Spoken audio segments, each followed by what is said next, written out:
নমস্কার, CNN24 এর শান্ত সংবাদে আমি আলপনা আপনাদেরকে স্বাগত জানাচ্ছি। আজকের বিশেষ সংবাদ, শ্বশুর বাড়ি থেকে বাড়ি ফেরার পথে গাড়ি নিয়ন্ত্রণ হারিয়ে পুকুরে।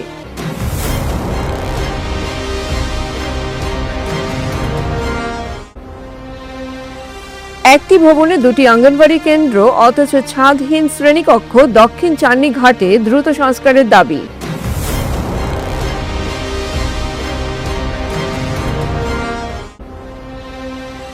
হাইলাকান্দি কংগ্রেস ভবনের ঘটনায় তীব্র নিন্দা জানালো সোনাই যুব ও ব্লক কংগ্রেসের কর্মকর্তারা।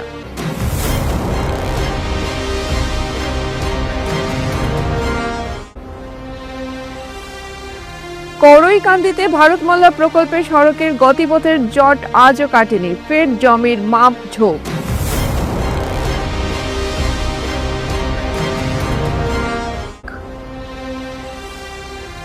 শিলচরে অনুষ্ঠিত জেলাভিত্তিক রবীন্দ্রসঙ্গীত ও রবীন্দ্র নৃত্য প্রতিযোগিতা।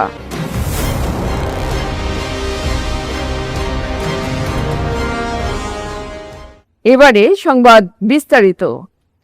শ্বশুরবাড়ি থেকে বাড়ি ফেরার পথে এক বড়সড় দুর্ঘটনার কবলে পড়ে একটি ব্যক্তিগত গাড়ি।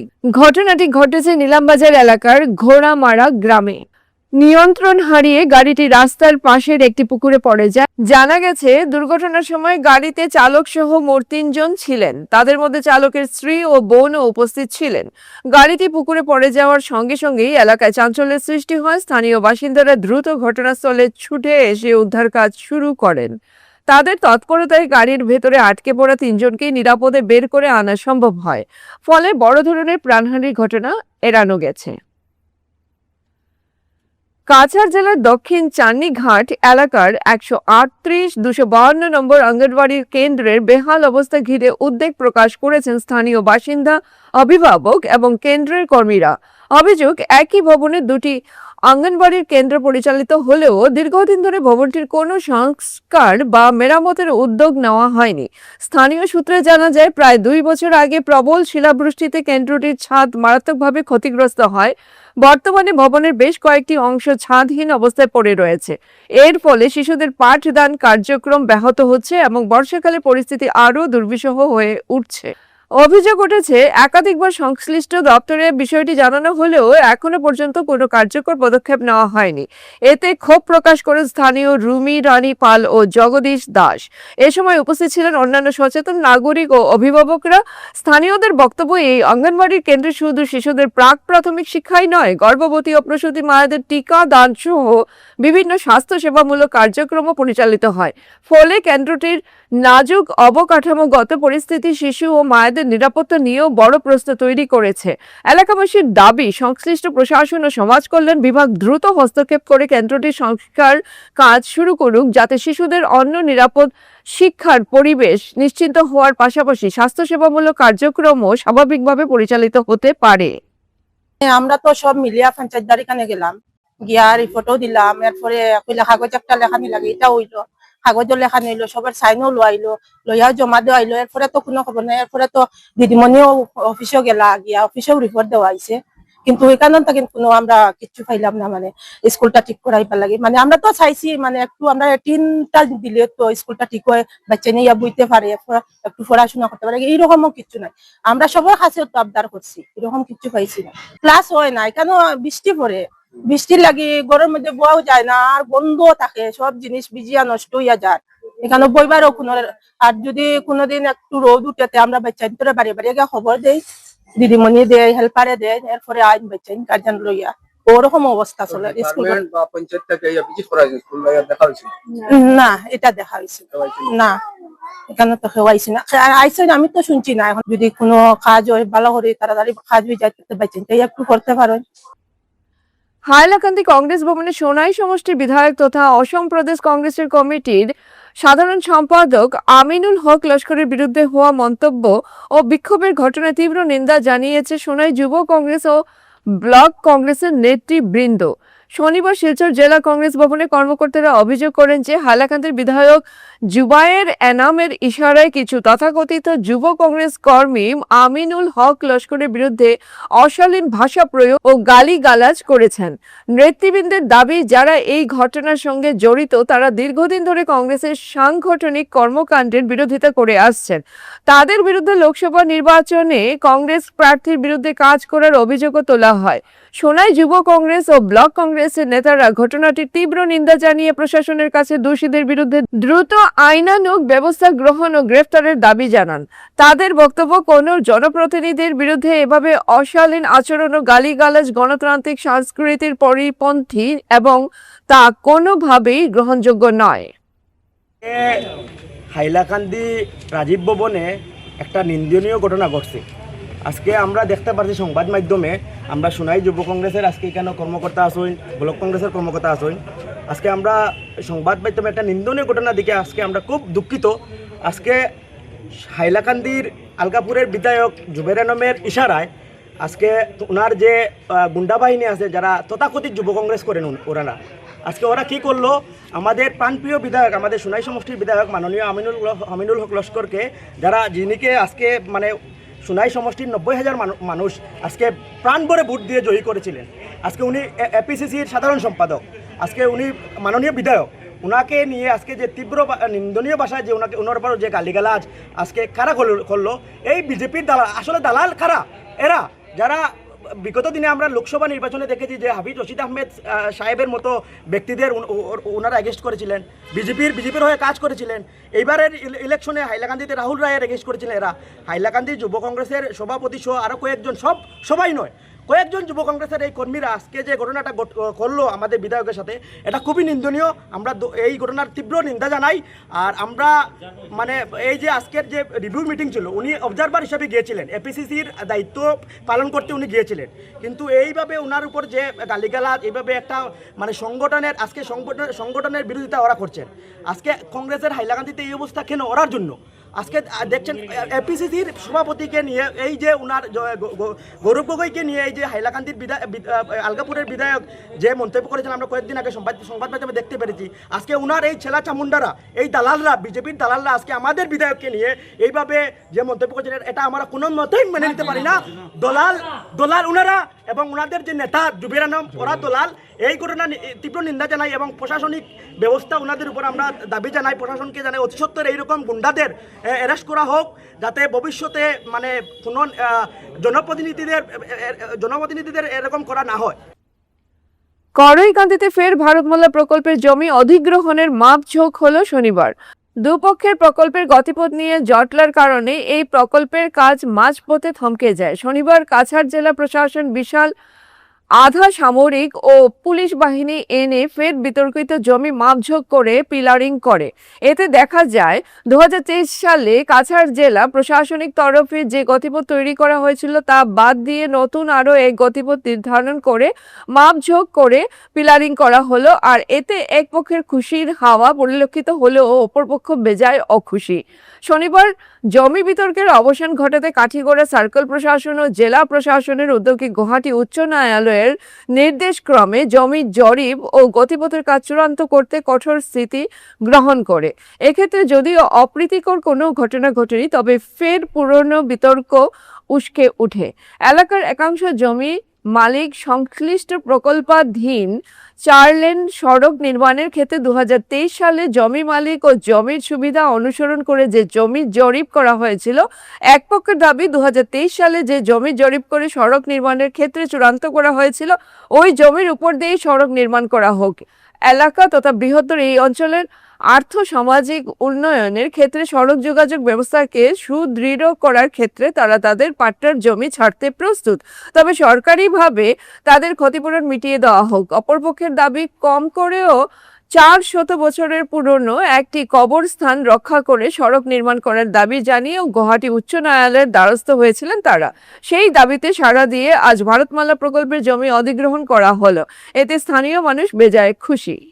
2 বার 3 বার আজকে লাগে 4 বার আছে। আজকে তারা সিআরপিএফ লইয়া আইছে খারা চাই বল পূর্ব এরা বু মাফিয়া এতে বু মাফিয়া অকল যারা আছেন তারা এরা খারা দুজন কয়েকজনের নাম কই না এক নম্বর হইলো শামসুদ্দিন লস্কর আর দুই নম্বর হইলো হোসেন আহমদ লস্কর এক নম্বর হইলো শামসুদ্দিন লস্কর হে অনেক টাকা আত্মসাৎ করছে মানুষের কোটি কোটি টাকা গৌহাটিত হে বু মাফিয়া করিয়া লাস্ট এখন ইয়া করে কান্দিত করে শামসুদ্দিন লস্কর আর একজন হইল হোসেন আহমদ লস্কর তার বাবা হইল কি লেট জমিলুর রহমান লস্কর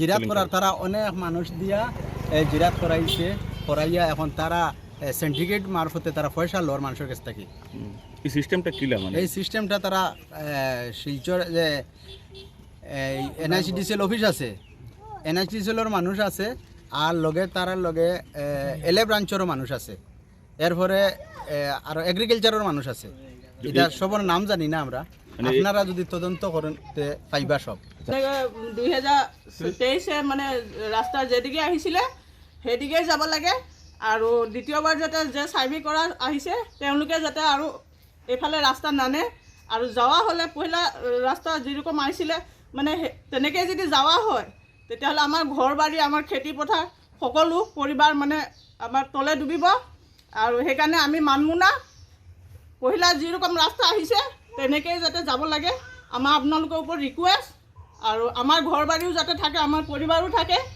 সকলোখিনি যাতে আমাৰ পৰিপাটিকৈ চলা হয় আৰু যে লোকে মানে আমাৰ পহিলা সার্ভে করার টাইমতে রাস্তা দিছিলে সেই রাস্তা দিয়ে আবার যাইব আর দ্বিতীয়বার যাতে যে সার্ভে করেছে সেই সার্ভার যাতে কোনো সময় আমি মানতাম না মানব না আৰু আপোনালোকৰ ওপৰত এইটোৱে ৰিকুৱেষ্ট যাতে যেনেকৈ পহিলা ৰাস্তা দিছিলে সেই ৰাস্তা দিয়ে যাব আৰু দ্বিতীয়বাৰ যে সার্ভে করা আহিছে সেই রাস্তা দিয়ে আমি মানব না কোনো সময় এটা কোনটো রাস্তা আছে কোনটো রাস্তার কথা আছে তেলিটিকৰ পাৰ্ট 2 ভাৰতমালা প্রথমে যে রাস্তা সার্ভে করেছিল সেফালে যাতে যাব অসম ভাষিক সংখ্যালঘু উন্নয়ন পর্ষদের উদ্যোগে কবিগুরু রবীন্দ্রনাথ ঠাকুরের 165তম জন্মবার্ষিকী উপলক্ষে শিলচরে আয়োজন করা হয় জেলাভিত্তিক রবীন্দ্রসঙ্গীত ও রবীন্দ্র নৃত্য প্রতিযোগিতা। সাংস্কৃতিক আবহে মুখর হয়ে ওঠে অনুষ্ঠান স্থল। শিলচরের সরকারি উচ্চতর মাধ্যমিক বালিকা বিদ্যালয়ে অনুষ্ঠিত হয় এই জেলাভিত্তিক প্রতিযোগিতা। অনুষ্ঠানে জেলার বিভিন্ন প্রান্ত থেকে আগত প্রতিযোগীরা রবীন্দ্রসঙ্গীত ও রবীন্দ্র নৃত্যের মাধ্যমে কবিগুরুর সৃষ্টিকে নতুন প্রজন্মের সামনে তুলে ধরেন। এই আয়োজনের মূল লক্ষ্য ছিল রবীন্দ্র সংস্কৃতির চর্চা ও প্রসারের পাশাপাশি তরুণ প্রজন্মের মধ্যে সাহিত্য ও সংস্কৃতির প্রতি আগ্রহ বৃদ্ধি করা। প্রতিযোগিতাকে ঘিরে অংশগ্রহণকারীদের মধ্যে ছিল ব্যাপক উৎসাহ উদ্দীপনা। আয়োজকদের মতে আগামীতে এ ধরনের সাংস্কৃতিক আয়োজন অব্যাহত থাকবে। এটা হওয়ার কথা ছিল 25শে বৈশাখ 9ই মে, কিন্তু ইলেকশনের রেজাল্ট সমস্ত কিছু মিলিয়ে আমরা সময় নষ্ট না করে এই ডেটটাকে আমরা নিয়েছি। সারা আসামে প্রতিযোগিতা হয়েছে, অনেক জায়গাতে প্রতিযোগিতা শেষ হয়ে গেছে। তো আমরা কাছাড়ে আজকে হচ্ছে, করিমগঞ্জ শ্রীভূমিতে কালকে হবে, হাইলাকান্দিতে পরশুদিন হবে। এভাবে করে আমরা কাছাড় যারা আছি আমরা বরাক উপত্যকা 3টা জেলাতেই হচ্ছে। তো আমরা অন্তঃস্থল থেকে ধন্যবাদ জানাচ্ছি আমাদের শ্রদ্ধেয় মাননীয় বিধায়কগণ এখানে এসছেন ওনার মূল্যবান সময় নষ্ট করে, এবং যারা সমাজসেবী যারা আছেন অন্তঃস্থল থেকে প্রত্যেকেই আমি শ্রদ্ধা জানাচ্ছি। আমাকে এই গুরু দায়িত্ব দেওয়া হয়েছিল। আমরা একটা কমিটি তৈরি করেছিলাম, প্রত্যেক জেলাতে একটা করে কমিটি তৈরি করা হয়, এবং আমরা কমিটির মাধ্যমে এই কাজটুকু করতে পেরেছি। প্রথমত আমাদের স্কুলে এখানে সেন্টারের প্রচণ্ড অসুবিধা, কোনো জায়গায় জায়গা পাওয়া যায় না। তো গত বছর আমরা ওমেন্স কলেজে করেছিলাম, তো এবার ওমেন্স কলেজে বিভিন্ন স্কুলে পরীক্ষা চলছে। তো এবার জানি না পরীক্ষার মরশুম থাকা সত্ত্বেও প্রচুর সংখ্যক এখানে প্রতিযোগীরা এসছেন, এটা আমাদের সৌভাগ্য। অনেকেই যোগাযোগ করছে এবং আজকে প্রায় 400 আশপাশ হয়ে গেছে। আমরা লাস্ট ইয়ার আসামের মধ্যে সবচেয়ে হাইয়েস্ট ক্যান্ডিডেট শিলচর থেকে দেওয়া হয়েছিল, 560 জন ক্যান্ডিডেট। যাই হোক, আমরা এবারে কতটা খুব চেষ্টা করছি, কতটা আমরা আনতে পেরেছি, 400 আশপাশ তো হবেই। তো আমরা যাই হোক, আমরা অন্তঃস্থলের প্রত্যেকে শ্রদ্ধা জানাচ্ছি।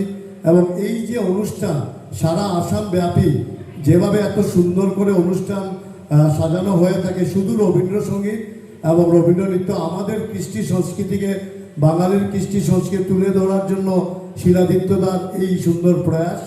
আমরা এখান থেকে যারা 18 জন যাবে, এখান থেকে আজকে জেলাভিত্তিক কম্পিটিশন হচ্ছে, এখান থেকে 18 জন বেরোবে। এই 18 জন গুয়াহাটি স্টেট রাজ্যিক কম্পিটিশনে অংশগ্রহণ করবে।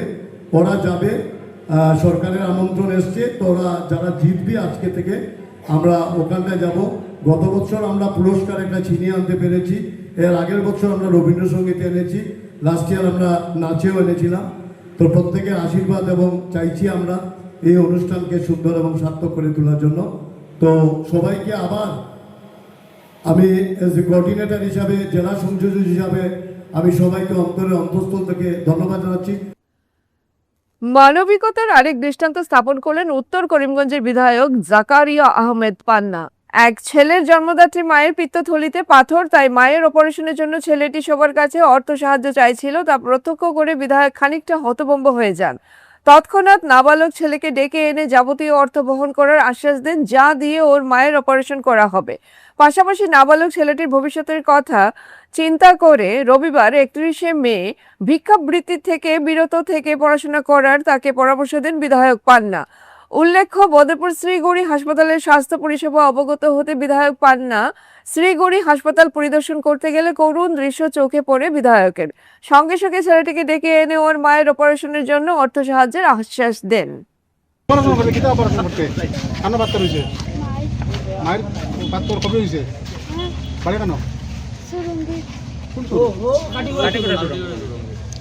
অসুবিধা এমনি পাথর হয়েছে, এখন চিন্তা করতে চাই কে করে দিচ্ছে, কে করে হসপিটালে গেছেন না ইয়ত হয় না নি বদরুদ্দিন হয় না? তুমি কালকে তোমার মারে লইয়া তার নম্বর আছে নি?